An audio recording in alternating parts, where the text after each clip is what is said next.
د مور خیره دا لا علاج بیماری ده، د پلار خیره دا لا علاج بیماری ده. په پیسو دوکه نشي چې ما سره پیسې، دا داسې خیره ده چې دا بیا په پیسو دی علاج نه کیږي. نو چې ډاکټرانو رپورټ راکو چې دا لا علاج بیماری ده، نه ښه کېدلم، د پاکستان ته بیا واپس رالم.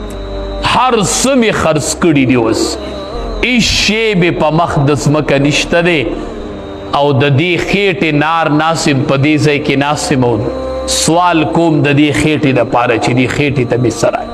هر څه مې تلي دي، خو ته راته دعا وکړه. ما ته مور خیره کړې وه، ته مې عالم ولیدلې، ما وی چې ته راته دعا وکړې چې الله مې معاف کړي او هغه د مور خیره رانه اوچته شي. دا ما ته مور خیره کړې وه او نن ما ته محسوسېږي هغه حالت ما ته راورسېد. سبا به پلار نه یو خیره به یې پرته، مور به نه یو خیره به یې پرته. دا خیره ځان سره یاد ساته، دا خیره به یو ورځ په تا باندې راځي، دا خیره به دې لاندې کوي یو ورځ، دا خیره به یو ورځ گزار درکوي. کوشش کو د مور او پلار رضا وه. او احادیثو مبارکو کې راځي، ګوره څومره د الله مهرباني ده.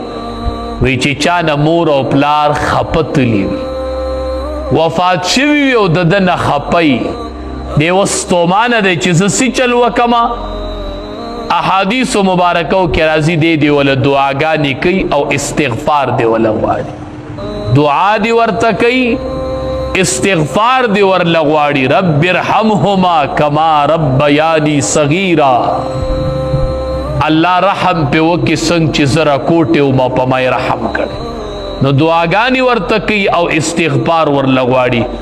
احادیثو مبارکو کې راځي دا بچے با الله په فرمان بردارو بچو کی اولی کی چې دې دعا کوي. دا څومره د الله رحم دی. نبی علیہ السلام صحابی ته وایي، وی ته دا غواړي چې ته په قبر کې د خپل پلار سره نیکی وکړي، دا غواړي چې په قبر کې د خپل پلار سره نیکی وکړي. او غواړم وی د خپل پلار د دوستانو سره نیکی کوه، د پلار د مرګ نه پس دا د خپل پلار سره په قبر کې نیکی کول، دا د پلار سره په قبر کې نیکی کول چې د خپل پلار د څومره دوستانو داغه هم عمر خلق او داغه د تعلق خلق د اغي سره د پلار د مرګ نه پس روابط ساته، دا د پلار سره په قبر کې نیکی ده.